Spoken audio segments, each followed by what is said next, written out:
दोस्तों अभी हम आपको हैरान कर देने वाला दृश्य दिखाने वाले हैं जिसको मृत्यु से पहले जानना आपको बेहद जरूरी है, जो संतरामपाल जी महाराज बार बार अपने सत्संगों में समझाया करते हैं। ये है वो दृश्य, यहाँ पर दिखाया गया है कि माता के गर्भ में आप किस प्रकार से रहते हैं, उसके बाद आपका जन्म होता है और परिवार वाले बेहद खुश होते हैं।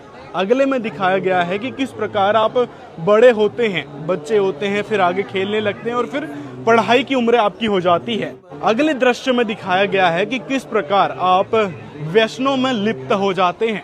परमात्मा या फिर परमात्मा के कृपा पात्र संत होते हैं, वो आपको समझाने की कोशिश करते हैं, लेकिन आप उनकी बातों को नहीं मानकर व्यसनों में लिप्त रहते हैं। अगले दृश्य में यहाँ पर दिखाया गया है कि आपकी शादी हो जाती है और फिर संतान प्राप्ति होती है। ये जीवन यापन आपका चलता है, फिर आप बुजुर्ग होते हैं और मेहनत करते हैं, फिर परमात्मा या परमात्मा की कृपा पात्र संत आपको समझाने के लिए आते हैं, लेकिन आप उनको सुनना ही पसंद नहीं करते। अगले दृश्य में दिखाया गया है कि परमात्मा फिर भी समझाते रहते हैं बार बार किसी न किसी रूप में आकर, लेकिन फिर भी आप नकारते रहते हैं। तो यहाँ पे एक वाणी है कि तन सराय में जीव मुसाफिर करता रहे दिमाग रे, रात बसेरा कर ले डेरा तू चले सवेरा त्याग रे। तो अगले दृश्य में यहाँ पर दिखाया गया है कि जो आप व्यसनों में लिप्त रहते हैं तो आपके साथ ये बनती है कि यम के दूत आते हैं और जंजीरों से बांधकर आपको ले जाते हैं कहाँ?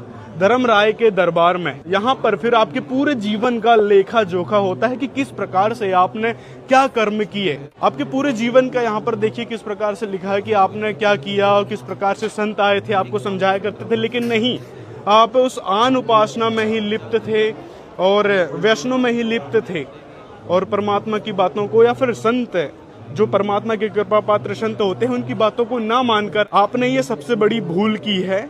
ये आपको वहां पर एहसास दिलाया जाता है और फिर वहां पर धर्मराज बोलता है कि जा कुत्ता बन, और इस प्रकार से फिर उस जीव को कुत्ते की योनि में डाल दिया जाता है। और कुत्ते की योनि में कितना दुख दर्द सहना पड़ता है ये आप इस तस्वीर को देखकर समझ सकते हैं। और जो आपके आसपास आप कुत्तों की हालत होती है किस प्रकार से होती है वो आप देखकर समझ सकते हैं। तो सद्भक्ति करना क्यों जरूरी है उसका कारण इस पूरे दृश्य में बता दिया गया है, जो कि संतरामपाल जी महाराज ने समझाया है। और संतरामपाल जी जो सद्भक्ति विधि बताते हैं उससे हमको स्वर्ग नरक और 84 लाख योनि से भी बचाव होता है और फिर मोक्ष होता है, जिसे गीता अध्याय 18 श्लोक 62 में शाश्वत सनातन स्थान कहा गया है। वहां जाने के बाद जन्म मृत्यु नहीं होती। दोस्तों अभी हम आपको हैरान कर देने वाला दृश्य दिखाने वाले हैं जिसको मृत्यु से पहले जानना आपको बेहद जरूरी है, जो संतरामपाल जी महाराज बार बार अपने सत्संग